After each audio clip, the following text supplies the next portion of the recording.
श्री राम। गुरुर्ब्रह्मा गुरुर्विष्णु गुरुर्देव महेश्वरा, गुरु साक्षात् परब्रह्म तस्मै श्री गुरुवे नमः। श्री राम। अध्याय 2 श्लोक 56 गीता। दुःखेष्वनुद्विग्नमनः सुखेषु विगतस्पृहा, वीतरागभयक्रोधः स्थितधीरमुनिरुच्यते। भगवान कह रहे हैं स्थित प्रज्ञ के लक्षण आगे बताते हैं। दुखों में जिसका मन व्याकुल नहीं होता, सुखों के लिए जिसमें लालसा नहीं होती, जो राग भय और क्रोध से रहित है, ऐसा मुनि स्थिर बुद्धि वाला कहा जाता है। दुखेश यानी दुखों में, अनुद्विग्न यानी जो उद्विग्न न हो, व्याकुल न हो, मना मने जिसका मन, दुखों में जिसका मन उद्विग्न न हो, और सुखेषु सुख में जिसके लिए इच्छा न हो, आसक्ति न हो, लालसा न हो, विगत स्पृहा। सुखेषु माने सुख में, विगत स्पृहा, विगत माने रहित, स्पृहा माने आसक्ति से, लालसा से रहित है।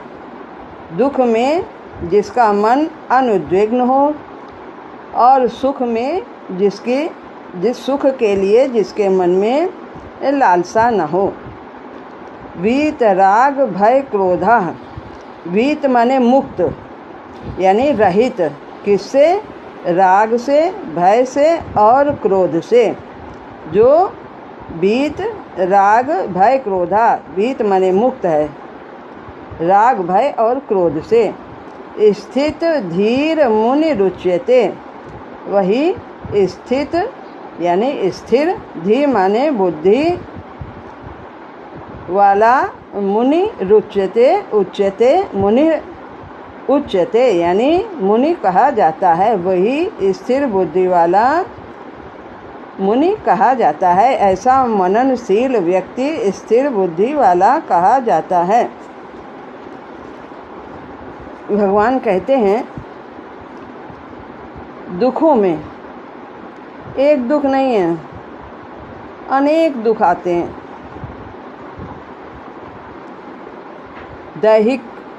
दैविक और भौतिक रूपों में हमारे जीवन में भिन्न भिन्न समय में, भिन्न भिन्न रूप में ये दुख आते और जाते रहते हैं। दैहिक यानी देह संबंधी, दैविक यानी दैवी आपदा हो, जैसे बाढ़ है, आग लग जाना है, युद्ध है, और आजकल जैसे कोरोना चल रहा है।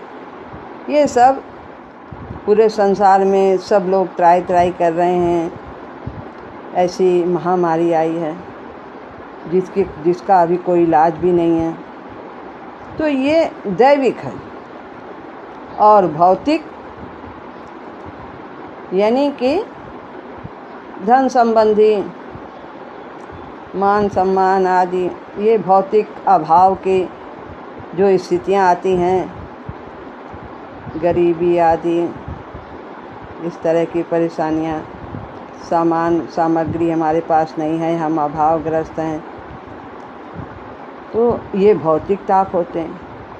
ये सबके जीवन में कभी न कभी आते जाते रहते हैं।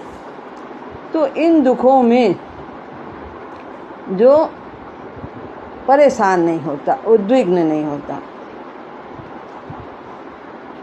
पहली पहचान ये बताई इस श्लोक में। महाराज जी कहते हैं पत्र पीयूष में किस्मत और भाग्य को कोसना भक्तों का काम नहीं है।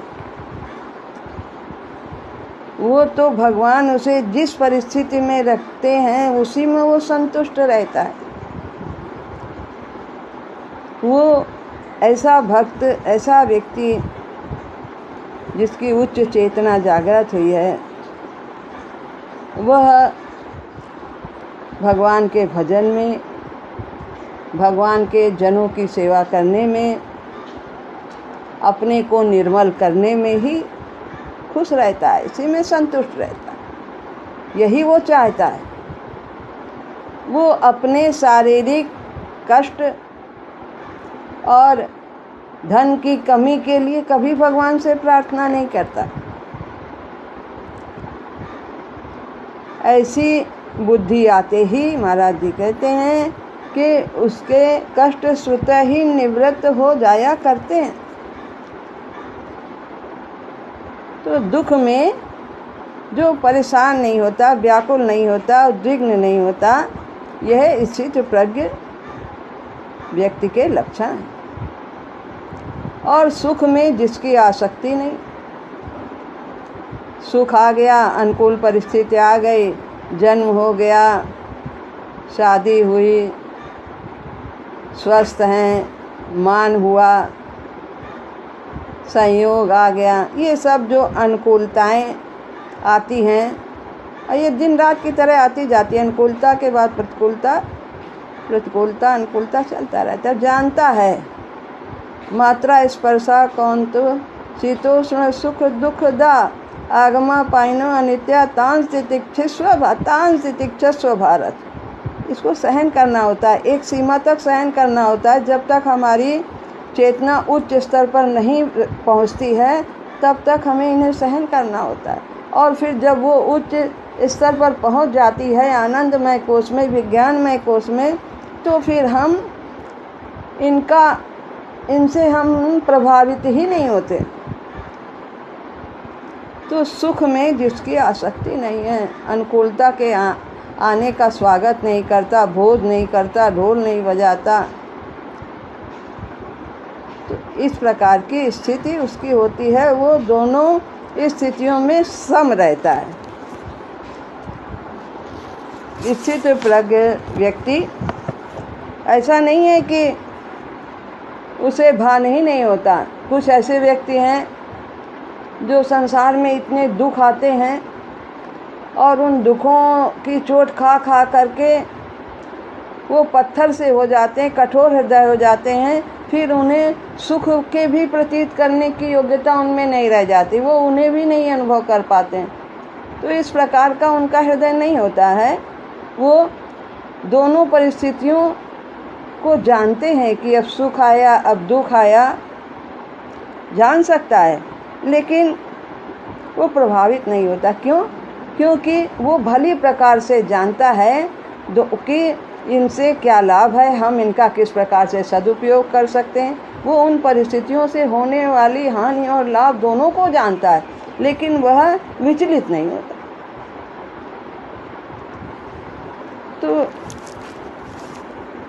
स्थित प्रज्ञ व्यक्ति मशीन की तरह नहीं होता है कि एक चीज मनुष्य बन गया। मनुष्य भगवान ने यदि जैसे बनाया है तो उसके अलग अलग गुण होते हैं, अलग अलग स्वभाव होते हैं, पर मशीन में ऐसा नहीं होता। उसमें एक सांचा फिट कर दो, सब उसी तरह के निकलते हैं। लेकिन ये मनुष्य इस तरह का नहीं है। हर एक व्यक्ति की आध्यात्मिक स्थिति, मानसिक स्थिति सब अलग अलग है, विचार अलग हैं, सबके अलग अलग, सभी के गुण अलग अलग हैं। तो आगे बताते हैं कि वीतराग भय क्रोधा। वीतराग यानी वह इन सब से रहित होता है, राग से, भय से, क्रोध से। उसमें ये मनोकोश की जो निम्न प्रवृत्तियां हैं ये नहीं होती, ये उन्हें परेशान नहीं करती। ये राग, भय, क्रोध ये सब हमारे मन की निम्न प्रवृत्तियां हैं, विकार हैं। राग किसको कहते हैं? आसक्ति को राग कहते हैं। जिस चीज़ को हमने अपना मान लिया है जबकि हमारा कुछ अपना है नहीं।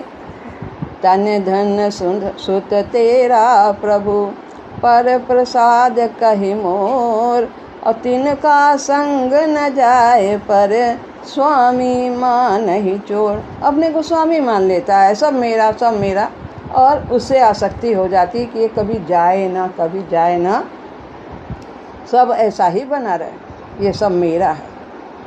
तो यह आसक्ति ही जब हमारे अंदर चिंता है तो ये चिंता ही आसक्ति की आवश्यक सूचना है। महाराज जी कहते हैं कि यदि चिंता है हमें किसी भी चीज़ की, सांसारिक सुखों के खोने की, हम किसी को पाना चाहते हैं लेकिन भय है कहीं चला ना जाए क्योंकि हमने उसे अपना माना, तो चिंता आसक्ति की आवश्यक सूचना है और ये हमारे लिए पहचानने की स्थिति होती है। यदि चिंता है तो आसक्ति है, इसे हमें पहचानना चाहिए।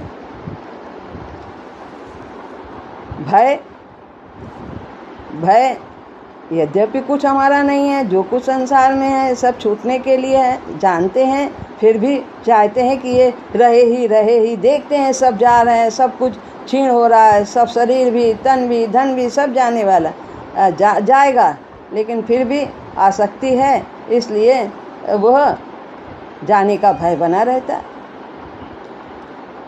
तो एकदम से व्यक्ति को कुछ का कुछ दिखने लगता है, जो वास्तविक सत्य है वो नहीं देख पाता है, और जो असत्य है वही उसे सब सत्य भाषित होता है।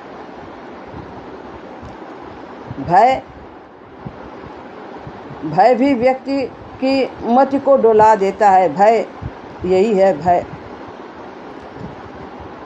अब महाराज जी कहते हैं, क्रोध की बात करते हैं।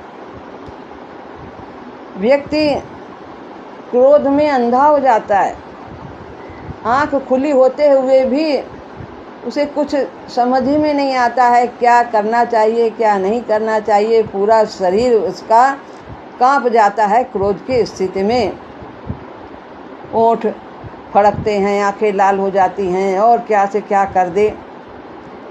तो उचित अनुचित का तथा ठीक न ठीक का उसे कुछ विचार ही नहीं रहता, क्या करना चाहिए क्या नहीं करना चाहिए। तो ये हमारे निम्न प्रवृत्तियां हैं, इनको पहचानना चाहिए। महाराज जी कहते हैं, fear it not, fight it not, hate it not, only understand and recognise it. इनसे डरो नहीं, इनको पहचानो और समझो। क्या पहचानना है कि ये दोष हैं, और समझना है ये हमारे लिए हानिकारक हैं। जैसे कमरे में सांप है तो हम उसको पहचानते हैं, ये सांप है और ये हमें डस लेगा, ये समझना है, इसलिए हम वहाँ नहीं जाएंगे, ये समझना।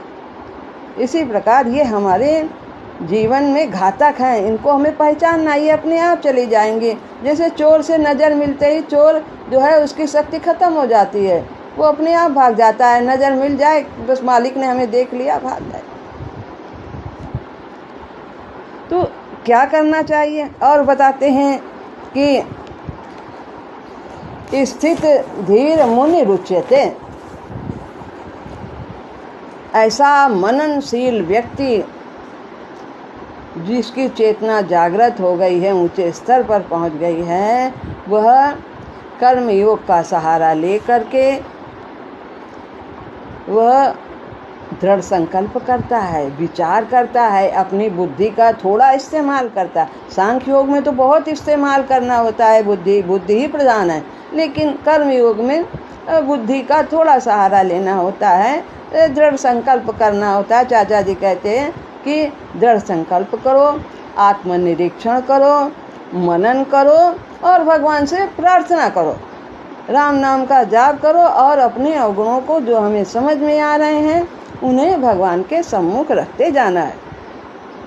तो धीरे धीरे इस प्रकार से करने से हम विकारों से मुक्त हो जाते हैं और विवेक करता हुआ, संकल्प बरतता हुआ कर्मयोगी इनसे ऊपर उठने की चेष्टा करता है कि यह अपनी कमी को पहचानने से फिर हमारे अंदर जैसे कांटा लग जाता है तो हमें थोड़ा तकलीफ़ होती है, तो हम जब तक नहीं गड़ता है तब तक हम कुछ नहीं समझते हैं, पड़ा, लेकिन जब से वो गड़ने लगता है तो फिर हम उसे निकाले बिना रह नहीं पाते, निकाल के ही दम लेते हैं। इसी तरह से जैसे हमें समझ में आता है सत्संग करने से, गुरु की शरण आने से कि ये हमारा अवगुण है, ये हमारे लिए घातक है, हानिकारक है, हमारे जीवन को बर्बाद करता है, तो धीरे धीरे हम उनसे दूर होते रहते हैं, वो हमसे दूर होता रहता है। इस प्रकार से वह अपने अवगुणों का साक्षी बनने लगता है और वह धीरे धीरे स्थिर रहना सीखता जाता है। उसकी बुद्धि उसे सहारा देती है, अवलंब देती है। इस प्रकार से ये मननशील हो जाता है। मुनि का मतलब ये नहीं है, महाराज जी कहते हैं कि हमने कपड़ा रंगा लिया, माला पहन लिया, कंठी पहन लिया और जो है वो कंदमूल फल खा लिया। नहीं, मुनि का मतलब जो मनन करता है, हमने क्या किया है, हमें क्या करना चाहिए, गुरुदेव ने क्या बताया है, हम कितना कर रहे हैं, हमें और करना चाहिए, हमारी कहाँ कमी है, कहाँ अवगुण है, ये अपने को आत्मनिरीक्षण करता है। जितना ज़्यादा राम नाम का जाप करते हैं हम जागरूक होते चले जाते हैं। इस प्रकार हम स्थिर बुद्धि हो करके और प्रभु से धीरे धीरे समीपता को प्राप्त करते हैं और अपना जीवन धन्य करते हैं। श्री राम।